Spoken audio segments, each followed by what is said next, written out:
Тәттарудың каналына қош келдіңіз. Каналыма тіркеліп, лайк басып, комментарий жазуды ұмытпаңыз. Бүгін сіздерге сүтті қыз тортының жасалу жолымен бөлісемін. Бізге қажеттісі сгущенка, жұмыртқа, разрыхитель, ұн және өлшегіш. Ең алдымен жұмыртқамызды бөліп аламыз. Бір келкі масса болғанға дейін жұмыртқамызды араластырып, әбден араластыруымыз қажет.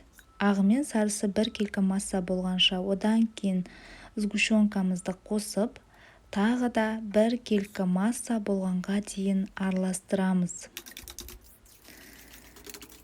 Разрыхителімізді саламыз. Ұнымызды екіге бөліп араластырамыз. Ұнымыз өте қою болып кетпес үшін осылай екіге бөліп алған дұрыс. Бір келкі масса болуы керек, өте қою да емес, өте сұйық та емес, орташа масса болғаннан кейін тестамызды 3 қасықтан пергаментный бумагаға бөліп аламыз. Менде 20 сантиметрдік кольцоға қойып бөліп тұрмын. Сіздер өз еркілеріңізде үлкен қылып алсаңыздар да, кішкентай қылып алсаңыздар да болады. Бір тегіс етіп жағып шығамыз. Келесі пергаментный бумагаға да дәл осылай қайталап барлық коржиктарымызды бөліп пісіріп аламыз. Яғни 180 градуста конвекция режимінде 10 минут пісіретін боламыз. Тесталарымызды әбден суығаннан кейін пергаментный бумагадан алып, артық жерлерін кольцомыздың көмегіменен кесіп алып тастаймыз.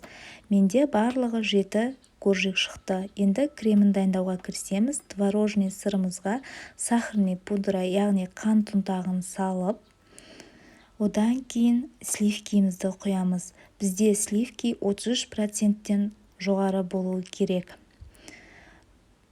Кремімізді миксерге қойып, миксерлеп аламыз. Қоюлатылған масса дайын болғаннан кейін тортымызды жинауға кірісеміз.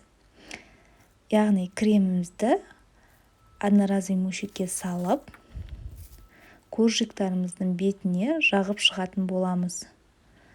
Бір тегіс етіп, жан-жағына барлығына кремімізді жеткізіп жағамыз.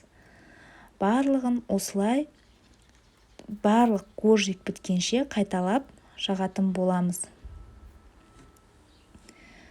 Одан кейін шет жақтарындағы кремдердің барлығын алып, ацетатный пленкаға немесе кольцомызға салып, тортымызды бір келкі етіп үстін басып жинап қоямыз.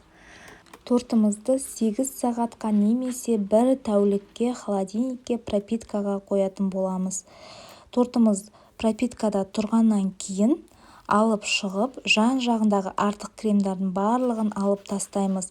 Торттың қапталу обтяжка кремін мен сіздерге жеке видео ретінде түсірдім. Қазір ссылкасына кіріп қарап шығыңыздар.